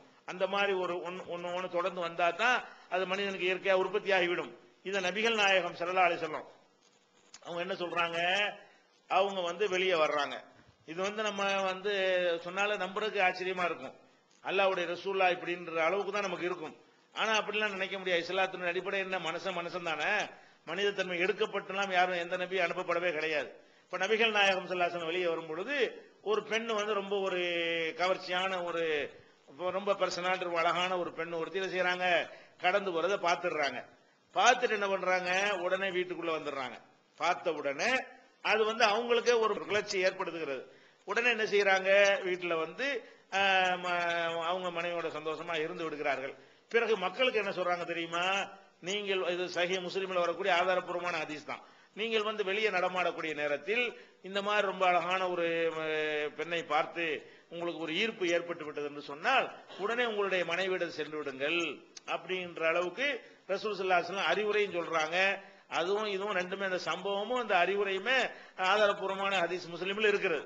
இப்ப நம்ம என்ன விளங்குறோம், இது மாதிரி ஒன்றை பார்த்து நமக்கு அந்த உணர்வு வந்தால் அதை தீர்த்து கொள்வதற்கு நீங்கள் மனைவியோடு இருக்கிறீர்களா, ஹலாலான முறையில் அந்த அந்த இச்சையை தீர்த்து கொள்ற ஒரு வாய்ப்போடு நீங்கள் இருக்கிறீர்களா, குடும்பத்திலவாது இருக்கிறீர்களா, இல்ல. அப்ப நம்ம அந்த மாதிரியானவர்களாக இருந்தால் நம்ம பாவம் தான் செய்ய வேண்டி வரும்.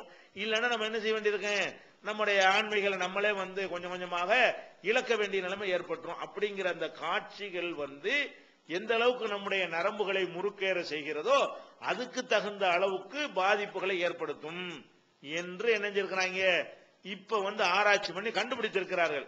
அதனால மேலை நாட்டில் உள்ளவர்களுக்கெல்லாம் இந்த இல்லற வாழ்க்கைங்கிறது, இந்த பெண்களை பொறுத்த வரைக்கும் கணவன்கிட்ட சந்தோஷம் கிடைத்து விட்டது என்று சொன்னால் விரட்டினாலும் போகவே மாட்டாங்க. அந்த நாடுகளில் நீங்க பாத்தீங்கன்னு சொன்னா அந்த கணவன்கிட்ட இருந்து விவாகரத்து கேட்கக்கூடியவர்கள் சரிபாதியா இருப்பாங்க. அந்த மேலை நாடுகள்ல வந்து மனைவிட்ட இருந்து விவாகரத்து கேட்கிறவங்க 50% இருந்தால் கணவன்கிட்ட இருந்து விவாகரத்து கேட்கிறவங்களும் 50% இருப்பான். நம்ம நாட்டில் என்ன 1000ல் 1 தான் விவாகரத்திலே வரும். அங்கெல்லாம் என்ன நடக்குது, ஏன் அப்படி நடக்கிறது, அந்த தன்னுடைய கணவன் வந்து சந்தோஷப்படுத்த முடியவில்லை. ஏன் முடியல, அவ்வளவு அந்த பெண்கள், ஒட்டுமொத்த பெண்கள் சமுதாயம் காரணமா இருக்கிறது. அவங்க அந்த பிரான்ஸ்ல, யூரோப்புகள்ல, அமெரிக்காவுல, இந்த மேற்கத்திய நாடுகள் இருக்கா இல்லையா, அந்த நாடுகள்ல எல்லாம் வந்து ஆம்பளை விட பெண்களுக்கு ட்ரெஸ் கம்மியாக்கி வச்சிருக்கிறாங்க. ஆண்கள் அணிகிறதுல காவாசி ட்ரெஸ் தான் பெண்களுக்கு நினைஞ்சிருக்கிறான். அது பள்ளிக்கூடமா இருந்தாலும், காலேஜா இருந்தாலும், அலுவலகமா இருந்தாலும். அதனால இப்ப என்ன பண்ணிட்டாங்க, வேலைகள்லாம் பாதிக்குதுன்னு பல நாட்டில் உள்ள நிறுவனங்கள் வந்து வேலைக்கு வரக்கூடிய பெண்கள் வந்து ஃபுல்லா என்ன செய்யணும், முழு ஆடையோட வரணும்ன்றாங்க. இப்பதான் விளங்குறாங்க, அதை வேலையை பாதிக்குதுங்கிறத விளங்கி அதை வந்து அது மாதிரிலாம் செய்யறாங்க. வேலையை பாதிக்கிறத விட்டு தள்ளுங்க, இந்த ஆம்பளையை பாதிக்கிறது. ஒரு ஆண்மை என்ன செய்யறது, அவனுக்கு இதே மாதிரியான அதே ஃபீலிங்ல இருந்து கொண்டு இருக்கு என்னமா அவனுடைய ஆண்மை வந்து கம்ப்ளீட்டா போய் இது ஒரு அளவோட இருக்கும்போது கொஞ்சம் கொஞ்சமா குறைஞ்சிக்கிட்டு வரும். ஒரு நேரத்தில் மொத்தமா நினைஞ்சிடறேன், ஆண்மையை நம்ம இழந்தவர்களாக மாறி கடைசியில் இந்த லேமியம் வைக்கிறவங்கள்ட்ட போய் நம்ம ஏமாற வேண்டிய நிலைமை உண்டாக்கி விடும். அதனால என்ன பண்ணணும், இந்த காட்சிகள்னால பொதுவாக இந்த காட்சி நம்மளுக்கு இருக்கனாக்குறாங்கிறது ஒரு விஷயமா இருந்தாலும் அதுல வரக்கூடிய விஷயங்கள் ஏதாவது நல்லதா இருக்கா, பழைய காலத்து படங்களா இருந்துச்சுன்னு சொன்னா அதுல கூட பாருங்க, பழைய காலத்து சினிமா எடுத்துக்கிட்டீங்கன்னா இது இப்ப கம்பேர் பண்ணி பாத்தீங்கன்னா ரொம்ப கேடெல்லாம் கம்மி. பழைய காலத்து சினிமாவில் வந்து லைட் வந்து நம்ம கண்ணுல வராது, லைட் வந்து திரையில தான் அடிக்கும், திரையத்தான் போய் பார்ப்போம். பழைய காலத்துல ஒரு வெள்ளை துணியை கட்டி வச்சிருப்பாங்க, அந்த வெள்ளை துணியில இருந்து வெளிச்சம் வராது, பின்னாடி இருந்து என்ன செய்ய அந்த வெளிச்சம் வெள்ளை துணியில போய் படும், அந்த துணியை தான் பார்ப்போமே தவிர நேரடியா வெளிச்சம் கண்ணையே பார்க்காது. இப்ப என்ன நிலைமை, டிவில இருந்து வெளிச்சமே கண்ணுக்கு வருகிறது. அது ஒரு செவத்துல அடிச்சு செவத்தை போய் பார்க்கல, ப்ரொஜெக்ட்ல பாக்குறோம் பாருங்களேன், அது கொஞ்சம் கெடுதி கம்மி. அதுக்கான ப்ரொஜெக்ட்ல பாருங்க நான் சொல்ல வரல. ப்ரொஜெக்ட்ல பார்க்கும் பொழுது வெளிச்சம் வந்து செவத்துல அடிச்சிடும், ஒரு துணியில அடிச்சிடும். ஆனா இப்ப டிவி கம்ப்யூட்டர்லாம் எப்படி இருக்கிறது, இப்ப கூட சினிமாவுடைய ஸ்கிரீன் கூட நினைச்சிட்டாங்க எல்இடியா கொண்டாந்து வச்சுட்டாங்க பெருசா, அங்க இருந்தே வெளிச்சம் நம்மள கண்ணை நோக்கி வருகிறது. அப்ப அந்த மாதிரி ஒப்பிட்டு பார்த்தோம்னு சொன்னா பழைய காலத்தை விட கேடாக இருக்கிறது. அதே மாதிரி அந்த காட்சிகள் கூட என்ன செய்யாது, அந்த உணர்வுகள் அந்த அளவுக்கு எல்லாம் தூண்டாது. காதலனும் 20 அடி தூரத்தில் நின்று தான் காதல் பண்ணுவாங்க பாட்டு படிக்கும் போது. அந்த காலத்தை தொடக்கூட மாட்டாங்க ஒருத்தர். அந்த மாதிரியான ஒரு காட்சிகளை பார்க்கும் பொழுது என்ன வராது, வேற மாதிரியான ஒரு காம கிளர்ச்சி எல்லாம் மனிதனுக்கு ஏற்படாது பழைய காலத்துல உள்ள சினிமாக்கள்ல. இன்னைக்கு உள்ள எல்லாம் என்னது அப்படி இல்லை எதுவுமே. நீங்க நல்லா ஒப்பிட்டு பார்த்தீர்கள் என்று சொன்னா நம்முடைய தாத்தா பாட்டிமார்கள் காலத்துல இருந்த ஒரு ஆண்மை நம்ம காலத்துல உள்ளவர்களுக்கு இருக்கிறதா? இல்ல. ஏன்? இது எல்லாத்துக்குமே நான் காரணமாக சொல்வேன். இன்னும் சொல்ல போனால் நம்ம நாட்டில் எடுத்துக்கொண்டீர்களேயானால் எவன் வந்து இதுக்கெல்லாம் நேரத்தை ஒதுக்க முடியாம, அவனுக்கு ப்ளூ பிலிம் வாங்க முடியாம, டிவி வாங்க முடியாம, இருக்கிற டிவி கூட போட்டு பார்க்க முடியாம, மம்மட்டியும் கடப்பாரையும் எடுத்துட்டு வெளியில வயர்ல வேலை செஞ்சுட்டு இருக்கிறானோ அவனுக்கு இருக்கக்கூடிய ஒரு சக்தி வந்து நமக்கு இருக்குதா? உடலுக்கு எந்த வேலையும் கிடையாது, உட்காந்து டிவியே உட்காந்து பார்த்துட்டு இருக்க வேண்டியதுதான். அப்ப எப்படி நமக்கு வந்து ஒரு ஆண்மை மிக்கவர்களா நம்ம உருவாக முடியும்? ஆண்மை தானே ஒரு பெரிய பாக்கியம். அதை இழந்துடலாமா? நம்முடைய ஆண்மையை பாதிக்கக்கூடிய விதமாக எந்த விதமான செயல்களும் இல்லாம இருந்தா தானே நம்ம குடும்பத்தை நம்ம வந்து சந்தோஷமா வைத்துக் கொள்ள முடியும். அப்ப இதெல்லாம் வந்து நீங்க பாத்தீங்கன்னு சொன்னா ஒரு உழைக்கக்கூடியவனுக்கு இதுக்கெல்லாம் டயம் கிடையாது. உழைக்கக்கூடியவனுக்கு அவன் உடலை உடம்ப சாய்க்குவோம் அப்படிங்கிற ஒரு அளவுல தான் இருக்கும். அதனால அவனையெல்லாம் அந்த மாதிரியான விஷயங்களுக்கு அவனுக்கு செலவழிக்க பணமும் கிடையாது, அதுக்கான வாய்ப்பும் கிடையாது. தனித்தனி அரண்மனை மாதிரி தனித்தனி ரூமுகளும் கிடையாது. ஒரு ஹாலில் அப்படி பேர் ஒன்னா படுத்து கிடப்பாங்க. இந்த மாதிரியான ஒரு அடிப்படையில் இருக்கக்கூடிய மக்கள்கிட்ட இருக்கக்கூடிய ஒரு அந்த வீரம், அந்த தன்மைகளும் உடற்கட்டுகளும் நம்ம கிட்ட இல்லாம போயிடுச்சு. எல்லாத்துக்கும் காரணம் என்ன? இந்த மாதிரியான சனியனை போய் பார்க்கறதுனால. அது போக என்ன ஆகுதுன்னா அந்த கலிதமாகிறதுக்கு முன்னாடி இச்சை நீர் அதிகம் வெளிப்படுற காரணத்தினாலதான் முட்டுக்கால் வலி அதிகமா வர்றதெல்லாம் காரணம் என்னவா இருக்கும்னு கேட்டா, முட்டுக்கால்ல வலி வரும். அந்த முதுகு தண்டு இருக்கு பாருங்க, அதுல பல காரணங்களுக்கு வந்தாலும் இது ஒரு காரணம். கம்ப்யூட்டரே பார்த்தால் மட்டும் வராது. இந்த மாதிரியா உட்காந்துட்டு இந்த மாதிரியான ஒரு காம கிளர்ச்சி அடிக்கடி ஆகக்கூடியவர்களுக்கு 100 தடவை கூட கொண்டாடிட்டு போய் சேரலாம், அது ஒரு விஷயம். சேராமலேயே அந்த கிளர்ச்சி ஆகுறது இருக்கு பாருங்களேன், அது வந்து பயங்கரமான ஒரு பாரதூரமான ஒரு விளைவுகளை ஏற்படுத்தும் என்றெல்லாம் இப்ப வந்து மருத்துவர்கள் இன்னைக்கு நல்ல ஆராய்ச்சி பண்ணி சொல்லிக் கொண்டிருக்கிறார்கள். அப்ப இதெல்லாம் கருத்துல கொண்டு நம்ம பார்த்தோம் என்று சொன்னால் நம்ம என்ன செய்யக்கூடாது, இந்த மாதிரியான கேளிக்கைகளை ஒரு ஊத்தி முடிவிட்டு நீங்கள் சம்பாதிப்பதற்காக போயிருக்கிறீங்க, பொருளீட்டுவதற்காக போயிருக்கிறீங்க. அப்ப இந்த பொருளீட்டுவதோட என்ன செய்யணும், நல்லபடியாக ஏதோ வந்தோமா போனோமா சம்பாதிச்சுட்டு போய் வீட்டுல வந்து அதை வந்து வேலையிலோட உங்களுக்கு ஈடுபாடா இருக்க முடியுமா? இதுலயே போய் மூலிகை போன ஒருத்தனா இருந்தா ராத்திரி பூரா டிவிலே மூலிகை கிடந்தா காலையில் அப்படி வேலை பார்க்க முடியும்? உங்களுக்கு வேலையிலோட நமக்கு பிரகாசிக்க இயலாது, கெட்ட பேர் தான் வரும். கெட்ட பேர் வராட்டாலும் கடமைன்னு ஒண்ணு இருக்கா இல்லையா? வாங்குற சம்பளத்துக்கு வேலை பார்க்கணுமா இல்லையா? அதுல ஈடுபாட்டோட நம்மளால் பார்க்க முடியாத ஒரு நிலைமை எல்லாம் ஏற்படும்.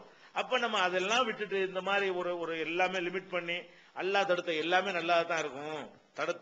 அல்லாஹ் தடுத்திருக்கிறான் என்ன இருக்கு, கெட்டதான் அல்லாஹ் தடுப்பான், அந்த தடை வந்து நமக்கு நல்லா தான் இருக்கும் அப்படின்னு விளங்கி கொண்டு இந்த மாதிரியான கேளிக்கைகள்ல நெஞ்சிருங்க. கேளிக்கைன்னா இந்த மாதிரி ஏதாவது அந்த நாடுகள்ல வாய்ப்பு கிடைச்சுன்னு சொன்னா உங்களுக்கு நேரம் போகணும்னு சொன்னா என்ன செய்யுங்க, ஒரு கபடி விளையாடுங்க. அந்த நாட்டில் ஏதாவது இருக்கத்தான் செய்யும். அது எங்க இருக்குன்னு அந்த விளையாட்டு போக்குவரத்து ஏசி ரூம்ல தான் உட்கார்ந்துட்டு இருக்கணும், அதுல உட்கார்ந்து டிவிக்கு முன்னாடி தான் உட்கார்ந்து இருக்கணும் என்பதை கொஞ்சம் ஓரம் கட்டி வைத்து விட்டு ஏதோ வேலை பார்த்தீங்களா, மார்க்கத்தை கத்துக்கிறதுக்கு ஒரு 10% நேரத்தை ஒதுக்குறீங்களா, இன்னொரு 10% நேரத்தை என்ன செய்யுங்க உடலை ஆரோக்கியமா வைத்துக் கொள்வதற்கு விளையாட்டு, அதெல்லாம் ஒரு டைம் பாஸ், அதெல்லாம் ஒரு கேளிக்கை. ஒரு சின்ன ஒரு கிரவுண்ட் இருந்தா நீங்களோட சேர்ந்து என்ன செய்யலாம், ஒரு ஃபுட்பாலை விளையாடுங்க, ஓடுங்க, ஆடுங்க, பிடிங்க. அது மாதிரியான ஒரு வேலைகளை செய்வதன் மூலமாக நம்ம வந்து அது ஒரு டைம் பாஸ் ஆயிரும். வேலை டென்ஷனுக்கு தானே செய்யறீங்க, அந்த டென்ஷனுக்கு இது குறைக்கவும் செய்யும், பிளஸ் கொழுப்பை எடுத்துரும், ரத்தத்தில் உப்பை குறைச்சி விடும், ஆரோக்கியத்தை தரும், உடம்பு திரகாத்திரமா இருக்கும். இப்படி இந்த மாதிரியான ஒரு பிரச்சனைகளை தேர்ந்தெடுத்து கொண்டோம்னு சொன்னா நமக்கு என்னவாக, அப்படி இல்லைன்னு சொன்னா ஒரு இடத்துல ஜிம்ல போய் உட்கார்ந்து ஏதாவது நேரத்தை ஒதுக்கி நீங்க உடற்பயிற்சி செஞ்சீங்கன்னு சொன்னா அது என்ன செய்யும், உங்களுக்கு அந்த வேலைனால வரக்கூடிய டென்ஷன் தானே போய் என்னத்தையா பார்க்கணும்னு நினைக்கிறீங்க. அதுக்கு வந்து இப்படி மாத்தி விடலாம், வேற எதுல மாத்தினாலும் பரவாயில்லை. அது ஒரு குறிப்பிட்ட விஷயத்தெல்லாம் மாறணும்னு கிடையாது. ஒரு இடத்துல உட்கார்ந்து வேற ஒரு இடத்த மாறி உட்கார்ந்தா கூட அவனுக்கு என்னவாயிரும், அந்த டென்ஷன் இறங்கி போய்விடும்.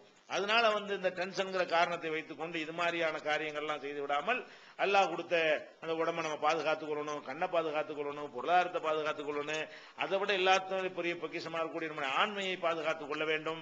அதன் மூலமா நம்முடைய குடும்பத்தை சந்தோஷமாக வைத்துக் கொள்ள வேண்டும். இதெல்லாம் கவனத்தில் கொண்டு நம்ம என்ன செய்யணும், நம்முடைய வாழ்க்கையை அமைத்துக் கொள்ள வேண்டும்.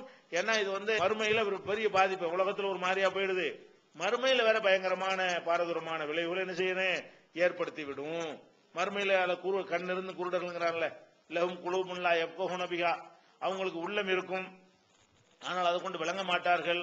உலகம் அயுனுன் லா யுப்சிரூன பிஹா, கண்கள் இருக்கும் அதை கொண்டு பார்க்க மாட்டார்கள்னா என்ன, பார்க்க வேண்டியதை பார்க்க மாட்டார்கள். உலகம் ஆதானுன் லா யஸ்மஊன பிஹா, அவங்களுக்கு காதுகள் இருக்கும் அதை கொண்டு கேட்க மாட்டார்கள். அது மாதிரி அல்லாஹ் சொல்லிட்டு என்ன செய்யறான், உலாயிக்க கல் அன்ஆம், இவங்க கால்நடைகளை போன்றவர்கள். பல்ஹும் அல்லு, அதை விட கேடு கட்டவங்க. ஏன்னா கால்நடைகளுக்கு அதுக்கு அறிவு கிடையாது. இந்த கண்ணை எதுக்கு பயன்படுத்தணும், காதை எதுக்கு பயன்படுத்தணும் அதுக்கு விளங்காது. நமக்கு விளங்கி செய்யறோம் இல்லையா, அதனால அது கேடு கட்டவர்கள் சொல்லி எல்லாம் என்ன செய்யறான், அந்த மாதிரி நம்ம சிந்திக்காமல் நம்ம இந்த மாதிரி எந்த காரியத்தையும் செய்யும் பொழுது நம்மளை கேடு கட்ட ஒரு லிஸ்ட்ல எல்லாம் சேர்த்து விடுகிறான். அப்ப மறுமையில் கூட எல்லாம் கேட்பான், குருட்டு பயில எல்லாம் எழுப்பிடும். அந்த மாதிரி ஆட்களை, எந்த மாதிரி ஆட்களை, இந்த உலகத்துல பார்க்க வேண்டிய விஷயங்கள் எவ்வளவு நல்ல விஷயங்கள் இருக்கு, புஸ்தகத்தை பார்க்கலாம், அறிவை வளர்க்கலாம், அந்த மாதிரியான விஷயங்கள் எவ்வளவு விஷயங்கள் இருக்கிறது. மியூசியத்துல போய் அறிவை வளர்க்கலாம், அதெல்லாம் விட்டு என்ன செய்யணும், உருப்படாத பார்க்கும் பொழுது அதில் குருட்டு பயில எழுப்பிடுவான் மறுமையில. அவன் கேட்பான், யாரப்பில் ஹசர்த்தனி, ஆமா இறைவா என்னையா குருடனாக நீ எழுப்பினா, கது குருட்டு பசீரா, நான் உலகத்துல பார்வை உள்ளவனாக தானே இருந்தேன். அல்லாஹ் என்ன பதில் சொல்லுவான், ஆமா கதாலிக்கு அப்படித்தான் செய்வேன். அத்தத்துக்கு ஆயாத்தி, என்னுடைய வசனங்கள் உனக்கு வந்தது, நீ என்ன செஞ்ச, நசீதஹா, அதை நீ மறந்தாய். கதாலிக்கல் யௌமத்துன்சா, அதே மாதிரி தான் இப்ப நீ மறக்கடிக்கப்பட்டாய். நீ என்னுடைய போதனையை மறந்தீல, அதனால நான் உன்னையே மறந்துட்டேன், உன்னைய குருடன் நான் எழுப்பிட்டேன். என்ன செய்யறான், எழுப்பும் போது பின்னாடி பார்வையை கொடுத்தா நடக்கிறதுக்கு அனுப்புவான், அது ஒரு விஷயம். அந்த எழுப்பும் போதே ஒரு அடையாளம் எப்படி, அது குருட்டு பயலாக எழுப்புவேன் என்று என்ன செய்யறான் அல்லாஹ் திருமறை குர்ஆன்ல சொல்லி காட்டுகிறான். அதனால நம்ம யாரெல்லாம் இந்த அமானிதமாக கொடுத்திருக்கக்கூடிய அந்த உடம்புகளை உரிய விதத்தில் பயன்படுத்தாமல் வேற விதத்தில் பயன்படுத்தி நாசமாக்கினார்களோ அவங்களுக்கெல்லாம் மறுமையில ஒரு கேள்வி இருக்கு. நம்ம நினைச்சிட்டு இருக்கோம், நம்ம ரூம்ல உட்கார்ந்து யாருக்கும் தெரியாம உட்கார்ந்துட்டு அதை பார்க்கிறோம் இதை பார்க்கிறோம் நினைத்துக் கொண்டிருக்கிறோம். அல்லாஹ் ஒருத்தன் எல்லா இடத்திலும் நுழைந்து பார்க்கக்கூடியவனாக இருக்கிறான். நம்மோடு இருக்கக்கூடிய மாணவர்கள் அதை ரெக்கார்ட் பண்ணக்கூடியவர்களாக இருக்கிறார்கள். நம்முடைய கழுத்தில் அல்லாஹ் பதித்திருக்கக்கூடிய ஒவ்வொரு குள்ள இன்சானின் அல்சம்னாஹு தாயிரஹு பி உனுகிஹி, ஒவ்வொரு மனுஷனுடைய கழுத்திலையும் அவனுடைய பதிவேட்டத்தை நம்ம போட்டு வைத்திருக்கிறோம். அங்க ஒரு ப்ரோக்ராம் வச்சிருக்கான், சிப்பு அல்ல, அது அம்புட்டு அங்க ரெக்கார்ட் ஆகிட்டு இருக்கும். நம்ம என்னென்ன செய்யறோம் என்பது இங்க வேற 2 மலக்கு ரெக்கார்ட் பண்ணிட்டு இருப்பாங்க, அங்க வேற ரெக்கார்ட் பண்ணிட்டு இருக்கும். அதுக்கப்புறம் என்ன செய்வோம், அல்ல வேற பார்த்துக்கிட்டு வேற இருக்கிறான். அதுல இருந்து எதுவுமே பலவிதமான கண்காணிப்புகளுக்கு மத்தியில் தான் நாம் என்ன செய்யறோம், இருந்து கொண்டிருக்கிறோம் என்கிற ஒரு அச்ச உணர்வை நீங்கள் வளர்த்து கொண்டு, இது மாதிரியான நீங்கள் மனைவி விட்டு பிரிந்திருக்கக்கூடிய நீங்கள் முதல்ல என்ன செய்யணும், நம்ம மனைவி விட்டு பிரிந்திருக்கிறோம். அல்லாஹ்வே குர்ஆன்ல என்ன சொல்லி காட்டுறான்னு கேட்டா, அல் ஹபீசாத்து லில் ஹபீதீன, கெட்ட ஆண்கள் கெட்ட பெண்களுக்கு, கெட்ட பெண்கள் கெட்ட ஆண்களுக்கு, ஓ தையிபாத்து லி தையிபீன, நல்ல பெண்கள் நல்ல ஆண்களுக்கு, நல்ல ஆண்கள் நல்ல பெண்களுக்கு நல்லா சொல்லி காட்டுகிறான். அப்ப நம்ம என்ன நினைக்கணும், நம்ம இந்த மாதிரி தடம் புரண்டு போறோமே, இது மாதிரி நம்முடைய வீட்டுல மனைவி போனா நம்ம ஒத்துக்கொள்வோமா? நம்ம மனைவி தடம்புரல கூடாது என்று ஆசைப்படக்கூடிய நம்ம தடம்புரலுவது நியாயமா இருக்குமா அப்படின்னு நம்ம யோசிச்சு பார்த்தாலும் என்ன ஆயிரும், அதை நம்ம அந்த செயல்கள் விலகிக் கொள்வோம். நம்ம மனைவி சுத்தமா இருக்க வேண்டும் என்று நம்ம நினைக்கிற மாதிரி நம்மளும் சுத்தமாக இருக்கணுமா இல்லையா, நம்மளும் கண்ட்ரோலா இருக்கணுமா இல்லையா என்கிற மாதிரி எல்லாம் நீங்கள் நினைத்து பார்த்து, அல்லாவும் பார்த்து கொண்டிருக்கிறான் என்று நினைத்து பார்த்து, உங்களுக்கு துன்யாவுலேயும் உங்களுக்கு இதெல்லாம் கேடுகளை செய்யும், பண விடயத்தை செய்யும், உடல் ஆரோக்கியத்தை கெடுக்கும். நம்முடைய நடுத்தர வயசுல நம்ம கிழவர்களாக மாறிவிடுவோம். கிழட்டு வயசுல கிழவனா மாறணும், அது ஒரு கணக்கு, யாரா இருந்தாலும் மாறணும். நடுத்தர வயசுலயே என்ன செய்வோம், கிழவர்களாக மாறிவிடுவோம். அந்த மாதிரியான ஒரு நிலை நீங்க பார்க்கணும். 50 வயசுல எல்லாம் வீட்டுல உட்கார்ந்துக்கிட்டு என் புள்ள சம்பாரிச்சு போறான்னு சொல்லக்கூடியவர்களை பார்க்கிறோம். இப்ப நாமெல்லாம் எங்க வாப்பா காலத்துல எல்லாம் 50 வயசுல இளைஞர்கள் கணக்கு. எங்க வாப்பா காலத்துல என்ன செய்வாங்க, 50 வயசுல வேலைக்கு போவாங்க, 50 வயசுல இளைஞர்ங்கிற கணக்கு, 85 வயசு தான் கிழவங்கிற கணக்கு வரும் அந்த காலத்துல எல்லாம். இப்ப 50ல என்ன பண்றான், என் புள்ள சம்பாதிக்கிறான் வீட்டுல உட்கார அளவுக்கு கிழவனாக்கி விடுதா இல்லையா? அந்த மாதிரி எல்லாம் ஆவதற்கு என்ன காரணம் என்று கேட்டால், நம்ம காலத்தில் நம்மளை கெடுத்து நாசமாக்கக்கூடிய நிறைய சைத்தானுடைய மாய வலைகள் விரிக்கப்பட்டிருக்கிறது. ரொம்ப கேர்ஃபுல்லா, ரொம்ப கவனமா, ரொம்ப எச்சரிக்கை உணர்வோடு நம்ம நடந்து கொள்வதன் மூலமாகத்தான் இதெல்லாம் பார்த்து கொள்ள முடியும். அதனால அதுலயும் சவுதி அரேபியாவில் நீங்க இருக்கிறீங்க, நீங்க ஊர்ல எல்லாம் தெருவுல போற இடத்துல பொம்பளை எல்லாம் பார்த்துட்டு இருப்பீங்க. அங்க பொம்பளையே பார்க்கல, ரோட்லயே பார்க்க இயலாது. அந்த மாதிரியான ஒரு அந்த வெறுமை உங்களுக்கு கெட்டதுன்னு நினைக்கிறீங்க. அது நல்லது. அந்த மாதிரி பார்த்து பார்த்து கொண்டு இருந்தால் என்ன மாதிரி பிரான்ஸ் மாதிரியோ யூரோப் மாதிரியோ தெருவுல பொம்பளையில் ஒரு மாதிரி நடக்கிற காட்சியை பார்த்து வந்துட்டு வைங்க, அது நான் சொல்லக்கூடிய அந்த பாரதூரமான விளைவுகளை ஏற்படுத்திடும். இங்க அல்லாஹ் நினைஞ்சிருக்கிறான் அந்த மாதிரி பொம்பளை ரோடுகளை நடத்த முடியாம ஆக்கி ஓரளவுக்கு நினைஞ்சிருக்கான், ஓரளவுக்கு கண்ட்ரோல் பண்ணி வச்சிருக்கிறான். நம்ம அலை பாய முடியாத ஒரு நாட்டிலையாவது கொண்டாந்து மனைவியை பிரிஞ்சு இருந்தால் கூட நம்மளா போய்கிட்டு வீட்டுல உட்காந்துட்டு புளிப்புளியும் பார்த்தாலே, ரூம்ல உட்காந்து பார்த்தாலே தவிர நம்மளை கெடுக்கக்கூடிய சமாச்சாரங்கள் போஸ்டர் வடிவில, சினிமா வடிவில, இந்த விபச்சாரிகள் வடிவில வெளி உலகத்தில் இல்ல.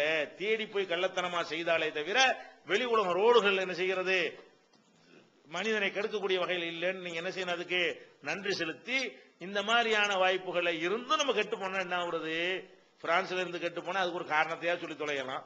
யூரோப்ல போய் கெட்டு போனா என்ன செய்யலாம், அதுவும் பிரான்ஸ் யூரோப் தானே, சரி யூரோப்ல கெட்டு போனா அதுக்கு ஏதாவது காரணத்தை சொல்லிக்கலாம். ஆனால் இங்கே சவுதியில உட்கார்ந்துக்கிட்டு அந்த மாதிரி கெட்டு போனா என்ன காரணம் சொல்லுவீங்க?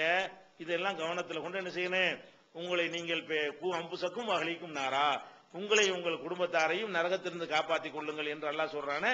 அப்படி நடக்கக்கூடிய நன்மக்களாக நீங்களும் நாங்களும் மாற வேண்டும். எல்லா வகையிலும் கண்ட்ரோல் செய்து ஆசைக்கு விலங்கு போட்டு அறிவுடைய கண்ட்ரோல்ல வைத்து மறுமைக்கு பயந்து அல்லாஹ்வுக்கு அஞ்சி நடக்கக்கூடிய நன்மக்களாக அல்லாஹ் ரப்பல் ஆலமீன் நம் அனைவரையும் ஆக்கி அருள் புரிவானாக என்று கூறி நிறைவு செய்து கொள்கிறேன். வாஹிரு தாவானா அல்ஹம்துலில்லாஹி ரப்பில் ஆலமீன். அஸ்ஸலாமு அலைக்கும். அல்லாஹ்